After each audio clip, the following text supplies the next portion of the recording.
বিসমিল্লাহির রহমানির রহিম। পরম করুণাময় ও অসীম দয়ালু আল্লাহর নামে শুরু। আলিফ লাম মিম রা তিলকা আয়াতুল কিতাব والذي أنزل إليك من ربك الحق ولكن أكثر الناس لا يؤمنون আলিফ লাম মিম রা এগুলো কিতাবের আয়াত। যা কিছু আপনার পালনকর্তার পক্ষ থেকে অবতীর্ণ হয়েছে তা সত্য, কিন্তু অধিকাংশ মানুষ এতে বিশ্বাস করে না। الله الذي رفع السماوات بغير عمد ترونها ثم استوى على العرش وسخر الشمس والقمر كل يجري لأجل مسمى يدبر الأمر يفصل الآيات لعلكم بلقاء ربكم توقنون আল্লাহ যিনি ঊর্ধ্বদেশে স্থাপন করেছেন আকাশ মণ্ডলীকে স্তম্ভ ব্যতীত, তোমরা সেগুলো দেখো। অতঃপর তিনি আরশের উপর অধিষ্ঠিত হয়েছেন এবং সূর্য ও চন্দ্রকে কর্মে নিয়োজিত করেছেন। প্রত্যেকে নির্দিষ্ট সময় মোতাবেক আবর্তন করে। তিনি সকল বিষয় পরিচালনা করেন, নিদর্শনসমূহ প্রকাশ করেন, যাতে তোমরা স্বীয় পালনকর্তার সাথে সাক্ষাৎ সম্বন্ধে নিশ্চিত বিশ্বাসী হও। وهو الذي مد الأرض وجعل فيها رواسي وأنهارا ومن كل الثمرات جعل فيها زوجين اثنين يغشي الليل النهار إن في ذلك لآيات لقوم يتفكرون তিনি ভূমণ্ডলকে বিস্তৃত করেছেন এবং তাতে পাহাড় পর্বত ও নদ নদী সৃষ্টি করেছেন এবং প্রত্যেক ফলের মধ্যে দু প্রকার সৃষ্টি করে রেখেছেন। তিনি দিনকে রাত্রি দ্বারা আবৃত করেন, এতে তাদের জন্য নিদর্শন রয়েছে যারা চিন্তা করে। وفي الأرض قطع متجاورات وجنات من أعناب وزرع ونخيل صنوان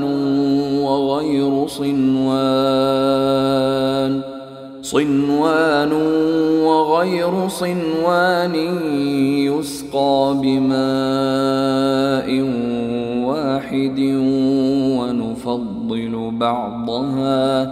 ونفضل بعضها على بعض في الأكل إن في ذلك لآيات لقوم يعقلون এবং জমিনে বিভিন্ন শস্যক্ষেত্র রয়েছে, একটি অপরটির সাথে সংলগ্ন, এবং আঙ্গুরের বাগান আছে, আর শস্য ও খরজুর রয়েছে।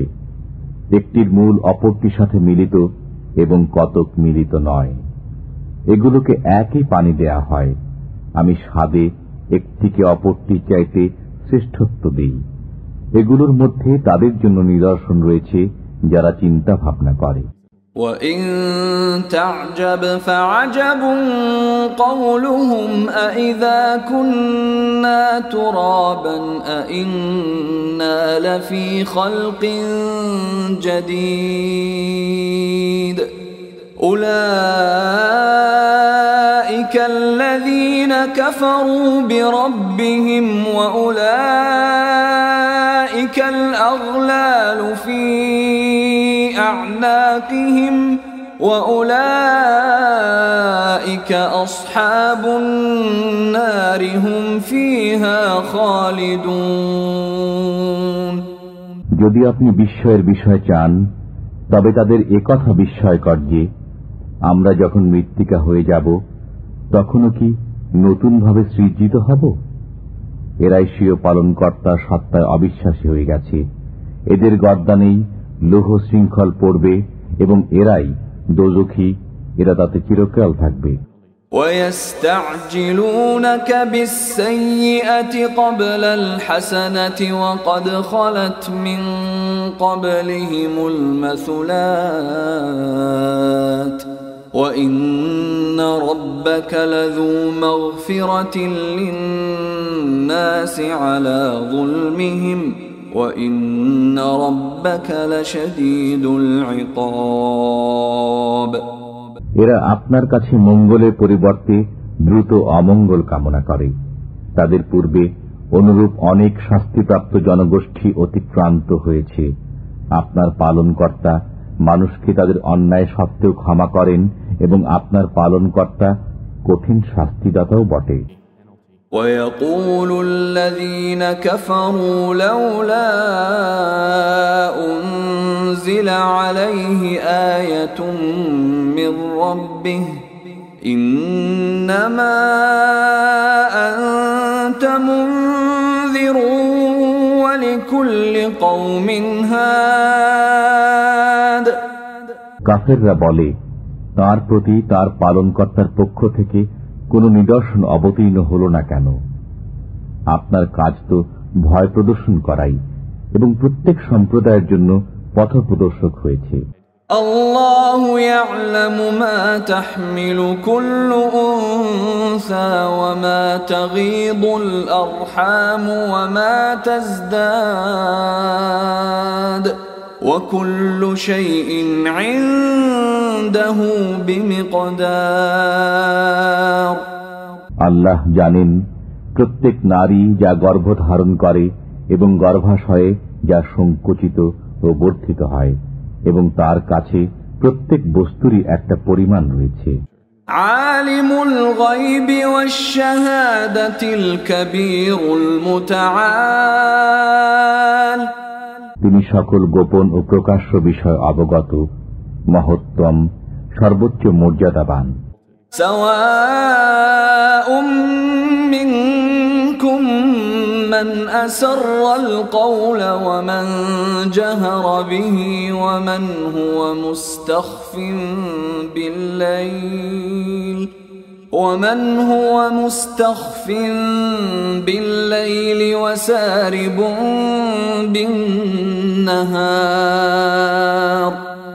তোমাদের মধ্যে কেউ গোপনে কথা বলুক বা তা সশব্দে প্রকাশ করুক, রাতের অন্ধকারে সে আত্মগোপন করুক বা প্রকাশ্য দিবালোকে বিচরণ করুক, সবাই তার নিকট সমান। লাহু মুআক্কিবাতুম মিন বাইনি ইয়াদাইহি ওয়া মিন খালফিহি ইয়াহফাযুনাহু মিন আমরিল্লাহ ইন্নাল্লাহা লা ইউগায়্যিরু মা বিকওমিন হাত্তা ইউগায়্যিরু মা বিআনফুসিহিম وَإِذَا أَرَادَ اللَّهُ بِقَوْمٍ سُوءًا فَلَا مَرَدَّ لَهُ وَمَا لَهُم مِّن دُونِهِ مِن وَالٍ। তার পক্ষ থেকে অনুসরণকারী রয়েছে তাদের অগ্রে এবং পশ্চাতে। আল্লাহর নির্দেশে তারা ওদের হেফাজত করে। আল্লাহ কোন জাতির অবস্থা পরিবর্তন করেন না যে পর্যন্ত তারা তাদের নিজেদের অবস্থা পরিবর্তন না করে। আল্লাহ যখন কোন জাতির উপর বিপদ চান তখন তা রদ হওয়ার নয়, এবং তিনি ব্যতীত তাদের কোনো সাহায্যকারী নেই।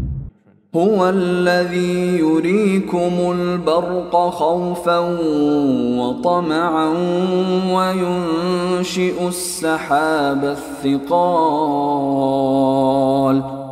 তিনি তোমাদেরকে বিদ্যুৎ দেখান ভয়ের জন্য এবং আশার জন্য, এবং উত্থিত করেন ঘন মেঘমালা। وَيُسَبِّحُ الرَّعْدُ بِحَمْدِهِ وَالْمَلَائِكَةُ مِنْ خِيفَتِهِ وَيُرْسِلُ الصَّوَاعِقَ ويرسل الصواعق فيصيب بها من يشاء وهم يجادلون في الله وهو شديد المحال তার প্রশংসা পাঠ করে বজ্র, নির্ঘোষ এবং সব ফেরেশতা সভয়ে। তিনি বজ্রপাত করেন, অতঃপর যাকে ইচ্ছা তাকে তা দ্বারা আঘাত করেন। তথাপি তারা আল্লাহ সম্পর্কে বিতণ্ডা করে, অথচ তিনি মহাশক্তিশালী। লাহু দাওয়াতুল হক والذين يدعون من دونه لا يستجيبون لهم بشيء إلا كباسط كفيه إلى الماء ليبلغ فاه وما هو ببالغه وما دعاء الكافرين إلا في ضلال সত্যের আহ্বান একমাত্র তারই, এবং তাকে ছাড়া যাদেরকে ডাকে তারা তাদের কোনো কাজে আসে। ওদের দৃষ্টান্ত সেরূপ, যেমন কেউ দুহাত পানির দিকে প্রসারিত করে যাতে পানি তার মুখে পৌঁছে যায়, অথচ পানি কোনো সময় পৌঁছবে না। কাফিরদের যত আহ্বান তার সবই পথভ্রষ্টতা। وَلِلَّهِ يَسْجُدُ مَن فِي السَّمَاوَاتِ وَالْأَرْضِ طَوْعًا وَكَرْهًا وَظِلَالُهُم بِالْغُدُوِّ وَالْآصَالِ আল্লাহকে সিজদা করে যা কিছু নভমণ্ডলে ও ভূমণ্ডলে আছে, ইচ্ছায় অথবা অনিচ্ছায়, এবং তাদের প্রতিচ্ছায়াও সকাল সন্ধ্যায়। قل من رب السماوات والأرض قل الله قل أفاتخذتم من دونه أولياء لا يملكون لأنفسهم نفعا ولا ضرا قل هل يستوي الأعمى والبصير أم هل تستوي الظلمات والنور أم جعلوا لله شركاء خلقوا كخلقه فتشابه الخلق عليهم قل الله خالق كل شيء وهو الواحد القهار জিজ্ঞেস করুন, নভমণ্ডল ও ভূমণ্ডলের পালনকর্তা কে? বলে দিন, আল্লাহ। বলুন, তবে কি তোমরা আল্লাহ ব্যতীত এমন অভিভাবক স্থির করেছ যারা নিজেদের ভালো মন্দেরও মালিক নয়? বলুন, অন্ধ ও চক্ষুষ্মান কি সমান হয়, অথবা কোথাও কি অন্ধকার ও আলো সমান হয়? তবে কি তারা আল্লাহর জন্য এমন অংশীদার স্থির করেছে যে তারা কিছু সৃষ্টি করেছে যেমন সৃষ্টি করেছেন আল্লাহ, অতঃপর তাদের সৃষ্টি এরূপ বিভ্রান্তি ঘটিয়েছে? বলুন, আল্লাহ প্রত্যেক বস্তু স্রষ্টা এবং তিনি একক পরাক্রমশালী।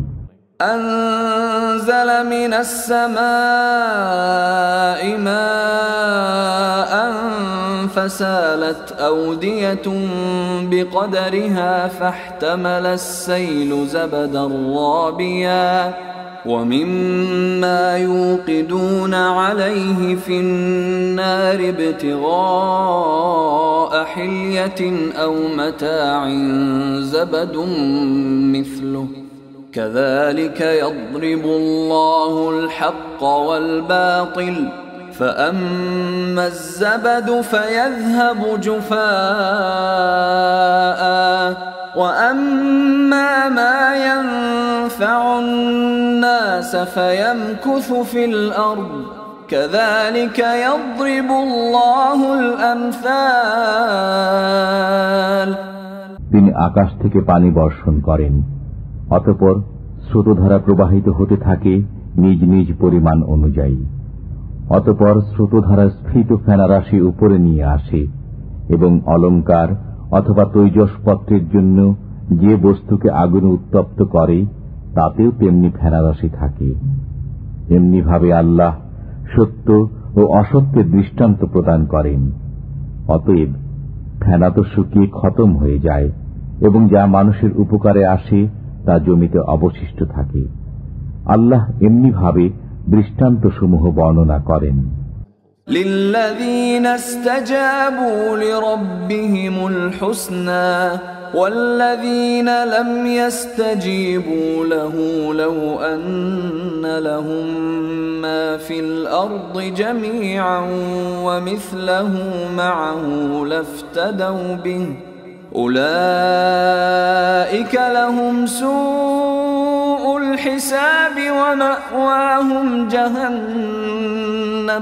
ومأواهم جهنم وبئس المهاد।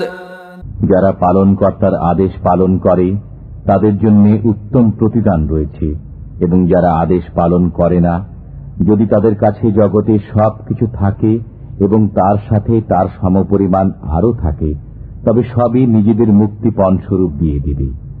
তাদের জন্য রয়েছে কঠোর হিসাব, তাদের আবাস হবে জাহান্নাম, সেটা কতই না নিকৃষ্ট অবস্থান। أفمن يعلم أنما أنزل إليك من ربك الحق كمن هو أعمى إنما يتذكر أولو الألباب। যে ব্যক্তি জানে যে যা কিছু পালনকর্তার পক্ষ থেকে আপনার প্রতি অবতীর্ণ হয়েছে তা সত্য, সে কি ওই ব্যক্তি সমান যে অন্ধ? তারাই বোঝে যারা বোধ শক্তি সম্পন্ন। الذين يوفون بعهد الله ولا ينقضون الميثاق।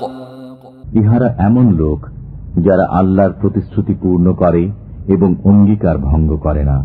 والذين يصلون ما أمر الله به أن يوصل ويخشون ربهم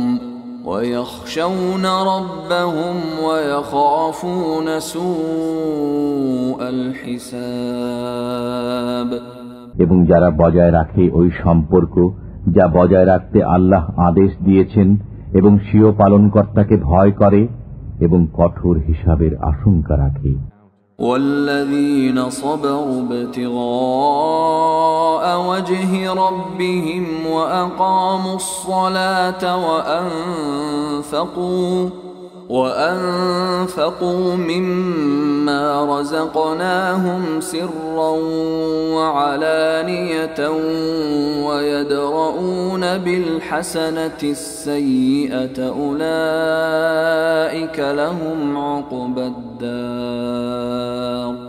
এবং যারা স্বীয় পালনকর্তার সন্তুষ্টির জন্য সবর করে, নামাজ প্রতিষ্ঠা করে, আর আমি তাদেরকে যা দিয়েছি তা থেকে গোপনে ও প্রকাশ্যে ব্যয় করে, এবং যারা মন্দের বিপরীতে ভালো করে, তাদের জন্য রয়েছে পরকালের গৃহ। جنات عدن يدخلونها ومن صلح من آبائهم وأزواجهم وذرياتهم والملائكة يدخلون عليهم من كل باب। তা হচ্ছে বসবাসের বাগান, তাতে তারা প্রবেশ করবে এবং তাদের সৎকর্মশীল বাপ দাদা, স্বামী স্ত্রী ও সন্তানেরা। ফেরেশতারা তাদের কাছে আসবে প্রত্যেক দরজা দিয়ে। সালামুন আলাইকুম বিমা সাবারতুম ফানি'মা উকবাদ-দার। বলবে, তোমাদের সবরের কারণে তোমাদের উপর শান্তি বর্ষিত হোক, আর তোমাদের এ পরিণাম গৃহ কতই না চমৎকার। والذين ينقضون عهد الله من بعد ميثاقه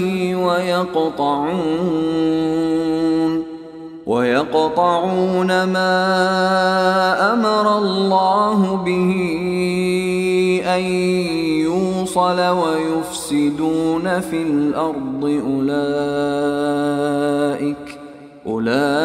أولئك لهم اللعنة ولهم سوء الدار।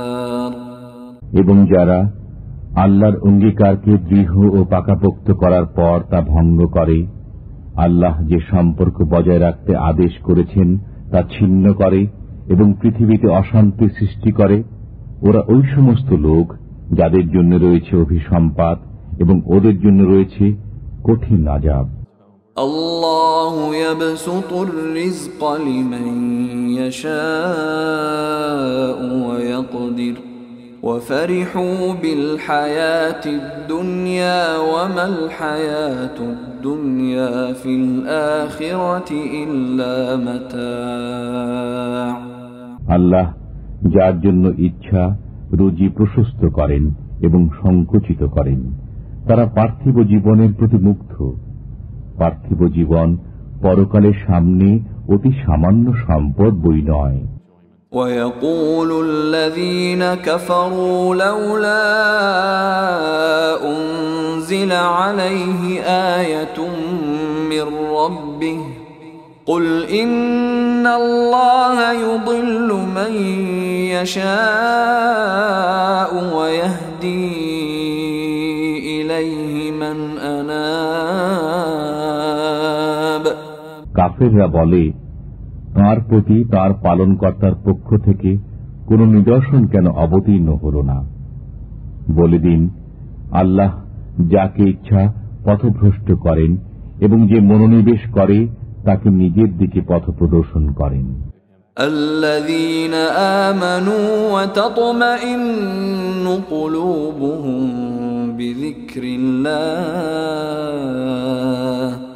ألا بذكر الله تطمئن القلوب। যারা বিশ্বাস স্থাপন করে এবং তাদের অন্তর আল্লাহর জিকির দ্বারা শান্তি লাভ করে, জেনে রাখো আল্লাহর জিকির দ্বারাই অন্তরসমূহ শান্তি পায়। الذين آمنوا وعملوا الصالحات طوبى لهم وحسن مآب। যারা বিশ্বাস স্থাপন করে এবং সৎকর্ম সম্পাদন করে তাদের জন্য রয়েছে সুসংবাদ এবং মনোরম প্রত্যাবর্তন স্থল। كذلك أرسلناك في أمة قد خلت من قبلها أمم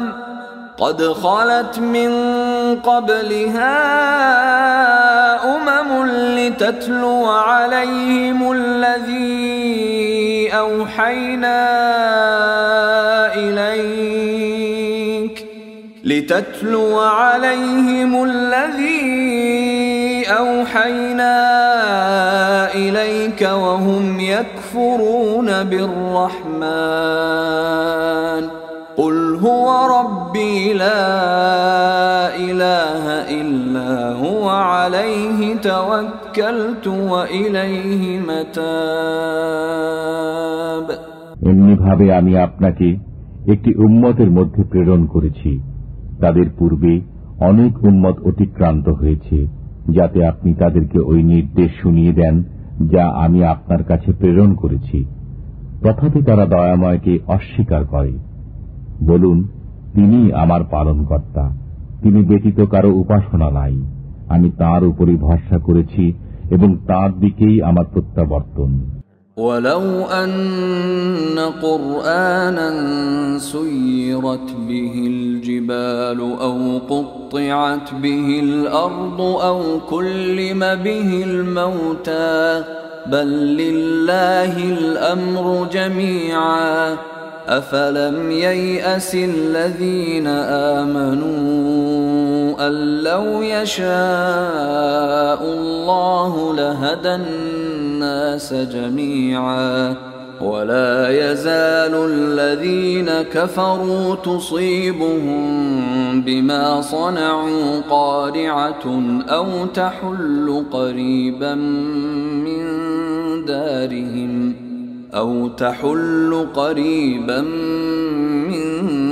دارهم حتى يأتي وعد الله إن الله لا يخلف الميعاد। যদি কোনো কোরআন এমন হতো যার সাহায্যে পাহাড় চলমান হয়, অথবা জমিন খণ্ডিত হয়, অথবা মৃতরা কথা বলে, তবে কি হতো? বরং সব কাজ তো আল্লাহর হাতে। ঈমানদাররা কি এ ব্যাপারে নিশ্চিত নয় যে যদি আল্লাহ চাইতেন তবে সব মানুষকে সৎ পথে পরিচালিত করতেন? কাফেররা তাদের কৃতকর্মের কারণে সবসময় আঘাত পেতে থাকবে, অথবা তাদের গৃহের নিকটবর্তী স্থানে আঘাত নেমে আসবে যে পর্যন্ত আল্লাহর ওয়াদা না আসে। নিশ্চয়ই আল্লাহ ওয়াদার খেলাপ করেন না। وَلَقَدِ اسْتُهْزِئَ بِرُسُلٍ مِّن قَبْلِكَ فَأَمْلَيْتُ لِلَّذِينَ كَفَرُوا ثُمَّ أَخَذْتُهُمْ فَكَيْفَ كَانَ عِقَابِ। আপনার পূর্বে কত রসুলের সাথে ঠাট্টা করা হয়েছে, অতঃপর আমি কাফেরদেরকে কিছু অবকাশ দিয়েছি, এরপর তাদেরকে পাকড়াও করেছি। অতএব কেমন ছিল আমার শাস্তি? أَفَمَنْ هُوَ قَائِمٌ عَلَى كُلِّ نَفْسٍ بِمَا كَسَبَتْ وَجَعَلُوا لِلَّهِ شُرَكَاءَ قُلْ سَمُّوهُمْ أَمْ تُنَبِّئُونَهُ بِمَا لَا يَعْلَمُ فِي الْأَرْضِ أَمْ بِظَاهِرٍ مِّنَ الْقَوْلِ بَلْ زُيِّنَ لِلَّذِينَ كَفَرُوا مَكْرُهُمْ وَصُدُّوا عَنِ السَّبِيلِ وَمَن يُضْلِلِ اللَّهُ فَمَا لَهُ مِنْ هَادٍ। ওরা প্রত্যেকে কি মাথার উপর স্বস্বকৃত কর্ম নিয়ে দণ্ডায়মান নয় এবং তারা আল্লাহর জন্য অংশীদার সাব্যস্ত করে? বলুন, নাম বলো অথবা খবর দাও পৃথিবীর এমন কিছু জিনিস সম্পর্কে যা তিনি জানেন না, অথবা অসার কথাবার্তা বলছ। বরং সুশোভিত করা হয়েছে কাফেরদের জন্য তাদের প্রতারণাকে এবং তাদেরকে সৎপথ থেকে বাধা দান করা হয়েছে। আল্লাহ যাকে পথভ্রষ্ট করেন তার জন্য কোনো পথপ্রদর্শক নেই। لهم عذاب في الحياة الدنيا ولعذاب الآخرة أشق وما لهم من الله من واق। দুনিয়ার জীবনে এদের জন্য রয়েছে আযাব এবং অতি অবশ্য আখিরাতের জীবন কঠোরতম। আল্লাহর কবল থেকে তাদের কোনো রক্ষাকারী নেই। مثل الجنة التي وعد المتقون تجري من تحتها الأنهار أكلها دائم وظلها تلك عقبى الذين اتقوا وعقبى الكافرين النار। পরহেজগারদের জন্য প্রতিশ্রুত জান্নাতের অবস্থা এই যে তার নিম্নে নির্ঝরণী সমূহ প্রবাহিত হয়, তার ফলসমূহ চিরস্থায়ী এবং ছায়াও। এটা তাদের প্রতিদান যারা সাবধান হয়েছে, এবং কাফেরদের প্রতিফল অগ্নি। والذين آتيناهم الكتاب يفرحون بما أنزل إليك ومن الأحزاب من ينكر بعضه قل إنما أمرت أن أعبد الله ولا أشرك به إليه أدعو وإليه مآب। এবং যাদেরকে আমি গ্রন্থ দিয়েছি তারা আপনার প্রতি যা অবতীর্ণ হয়েছে তার জন্য আনন্দিত হয়, এবং কোন কোন দল এর কোন কোন বিষয় অস্বীকার করে। বলুন, আমাকে এরূপ আদেশই দেয়া হয়েছে যে আমি আল্লাহর ইবাদত করি এবং তার সাথে অংশীদার না করি। আমি তার দিকেই দাওয়াত দেই এবং তার কাছেই আমার প্রত্যাবর্তন।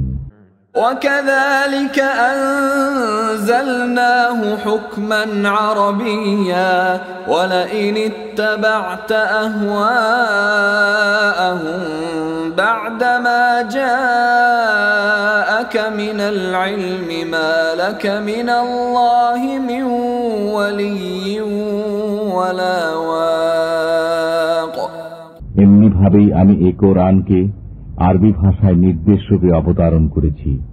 যদি আপনি তাদের প্রবৃত্তির অনুসরণ করেন আপনার কাছে জ্ঞান পৌঁছার পর, তবে আল্লাহর কবল থেকে আপনার না কোনো সাহায্যকারী আছে এবং না কোনো রক্ষাকারী। وَلَقَدْ أَرْسَلْنَا رُسُلًا مِّن قَبْلِكَ وَجَعَلْنَا لَهُمْ أَزْوَاجًا وَذُرِّيَّةً وَمَا كَانَ لِرَسُولٍ أَن يَأْتِيَ بِآيَةٍ إِلَّا بِإِذْنِ اللَّهِ لِكُلِّ أَجَلٍ كِتَابٌ আপনার পূর্বে আমি অনেক রসুল প্রেরণ করেছি এবং তাদেরকে পত্নী ও সন্তান সন্ততি দিয়েছি। কোন রসুলের এমন সাধ্য ছিল না যে আল্লাহর নির্দেশ ছাড়া কোন নিদর্শন উপস্থিত করে। প্রত্যেকটি ওয়াদা লিখিত আছে। يَمْحُو اللَّهُ مَا يَشَاءُ وَيُثْبِتُ وَعِندَهُ أُمُّ الْكِتَابِ আল্লাহ যা ইচ্ছা মিটিয়ে দেন এবং বহাল রাখেন এবং মূল গ্রন্থ তাঁর কাছেই রয়েছে। وَإِمَّا نُرِيَنَّكَ بَعْضَ الَّذِي نَعِدُهُمْ أَوْ نَتَوَفَّيَنَّكَ فَإِنَّمَا عَلَيْكَ الْبَلَاغُ وَعَلَيْنَا الْحِسَابُ আমি তাদের সাথে যে ওয়াদা করেছি তার কোনো একটি যদি আপনাকে দেখিয়ে দেই কিংবা আপনাকে উঠিয়ে নেই, তাতে কি? আপনার দায়িত্ব তো পৌঁছে দেয়া এবং আমার দায়িত্ব হিসাব নেয়া। أَوَلَمْ يَرَوْا أَنَّا نَأْتِي الْأَرْضَ نَنقُصُهَا مِنْ أَطْرَافِهَا وَاللَّهُ يَحْكُمُ لَا مُعَقِّبَ لِحُكْمِهِ وَهُوَ سَرِيعُ الْحِسَابِ তারা কি দেখে না যে আমি তাদের দেশকে চতুর্দিক থেকে সমানে সংকুচিত করে আসছি? আল্লাহ নির্দেশ দেন, তার নির্দেশকে পশ্চাতে নিক্ষেপকারী কেউ নেই। তিনি দ্রুত হিসাব গ্রহণ করেন। وَقَدْ مَكَرَ الَّذِينَ مِنْ قَبْلِهِمْ فَلِلَّهِ الْمَكْرُ جَمِيعًا يَعْلَمُ مَا تَكْسِبُ كُلُّ نَفْسٍ وَسَيَعْلَمُ الْكُفَّارُ لِمَنْ عُقْبَى الدَّارِ তাদের পূর্বে যারা ছিল তারা চক্রান্ত করেছে, আর সকল চক্রান্ত তো আল্লাহর হাতেই আছে। তিনি জানেন প্রত্যেক ব্যক্তি যা কিছু করে। কাফেররা জেনে নেবে যে পরজীবনের আবাসস্থল কাদের জন্য রয়েছে। وَيَقُولُ الَّذِينَ كَفَرُوا لَسْتَ مُرْسَلًا قُلْ كَفَى بِاللَّهِ شَهِيدًا بَيْنِي وَبَيْنَكُمْ وَمَنْ عِندَهُ عِلْمُ الْكِتَابِ কাফেররা বলে, আপনি প্রেরিত ব্যক্তি নন। বলে দিন, আমার ও তোমাদের মধ্যে প্রকৃষ্ট সাক্ষী হচ্ছেন আল্লাহ এবং ওই ব্যক্তি যার কাছে গ্রন্থের জ্ঞান আছে।